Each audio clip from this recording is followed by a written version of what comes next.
A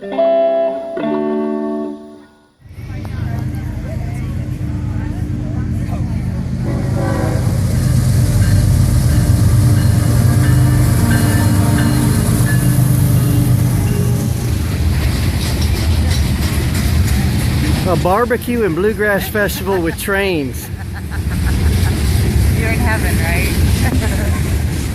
Hi folks, Joey Ricard with TracksideScenery.com. Welcome back. I'm preparing to do some scenery, and with that we're going to do some exploration and go for a little ride. I'll recap where I'm at. We've cut out our stream, we've added our hillside here. We're getting ready to start doing some terrain in here, and a wall. The backdrop backboard is up. As you know, working in O-scale in such a small space is tough. It's hard for me to just look at the layout and visualize how I want scenes to appear. So I have to go an extra step and make some mock-ups to see what will actually fit in that small space.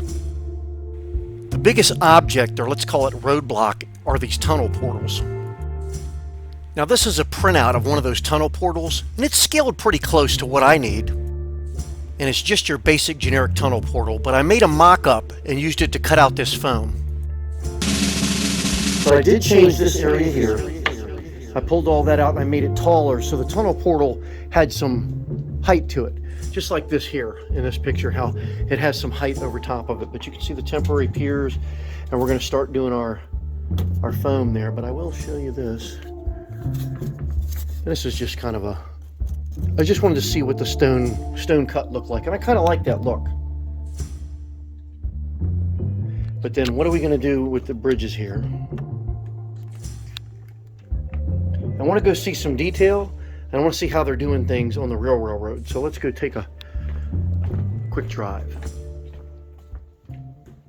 So we're at McDonald's, and since the last time I was here, they had a fire, and it closed down for like 5 days, and all the employees were out of work. And one of the guys, Quentin, lives around the corner from us, so I was talking to him. He said it's sad because he wasn't able to go to work, and he showed up, and then they sent everybody home. But I think he's working. How may I help you? Large black coffee, that's it. I'll see you in the window. Good morning. No. Say hi to the people on YouTube. You in a good mood today? No. Good. Hey, you're back at work, that's the main thing. I wouldn't be back if you weren't here. See you, Quinn.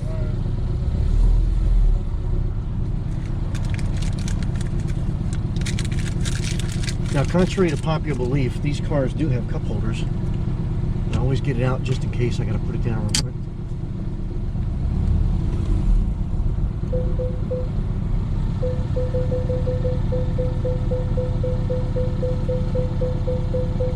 I know there's a button here for the parking sensor, but I don't know how to turn it off yet. Good morning, thank you. You too.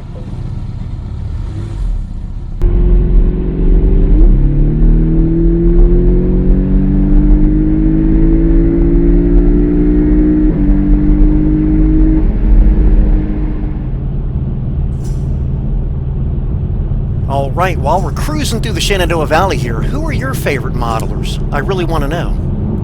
I know it might be tough to make a list because there's so many modelers that inspire me. Let's see, old school, of course you had John Allen, who was a pioneer in the hobby, and later on you had Alan McClellan with his famous V&O. Modern day you have George Celios with his Franklin and South Manchester. I guess it depends on what you're into, prototype modeling or fine scale modeling. I know a lot of my favorites include some of the narrow gauge modelers from Australia and New Zealand. Two of those guys really stand out, and that's Jeff Knott and Brian Nolan. While I'm at it, I want to give a shout out to my good friend John Addison. He's not only an exceptional modeler, he's a great guy.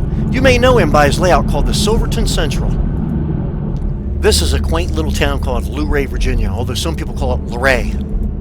Now when I worked for Norfolk Southern, I worked out of Manassas, Virginia, and at one time that was the Southern Railway. This area over here is Norfolk Southern, but it was the Norfolk and Western.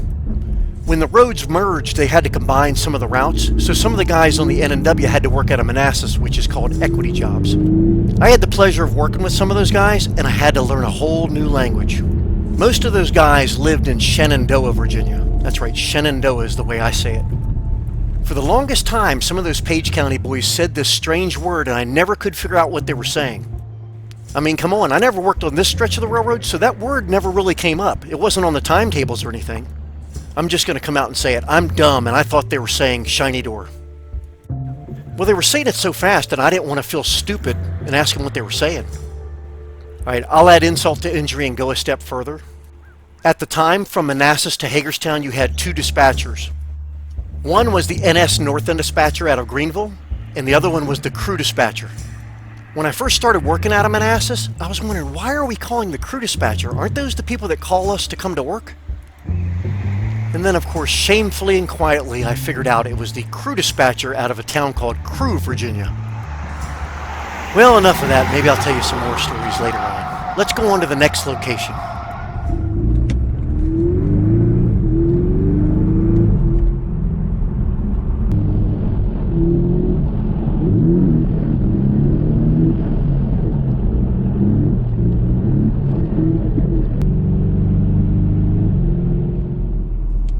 This is downtown Front Rail, Virginia. Now, this is a section of railroad that I knew like the back of my hand. Well, of course, now that I look at it, I probably couldn't have told you what's on the back of my hand. When I started working out of Manassas, one of the oldest guys on the railroad told me, "Get out while you can, because the only thing you're going to know is where every rock and tree is between Manassas and Hagerstown." Of course, he said that, and he was still out there when I left. Anyway, enough babbling. I came to see this bridge because it was really kind of similar to the bridge that I was building. Maybe in some ways, maybe not. I wanted to see the details and how it laid out, and look at this. One side has a shoe, the other doesn't. This stretch of track is right next to the golf course, and on nice days when they were playing golf, we used to come through and honk the horn profusely. And luckily, no one ever hit us with a golf ball. It was a nice day for a ride, and I'm glad you guys got to come along with me. But I better end this and get upstairs because Doreen's going to kill me. Be sure to subscribe, stay tuned, and share the hobby. This is Joey Ricard with TracksideScenery.com. Thanks for watching. See you next time.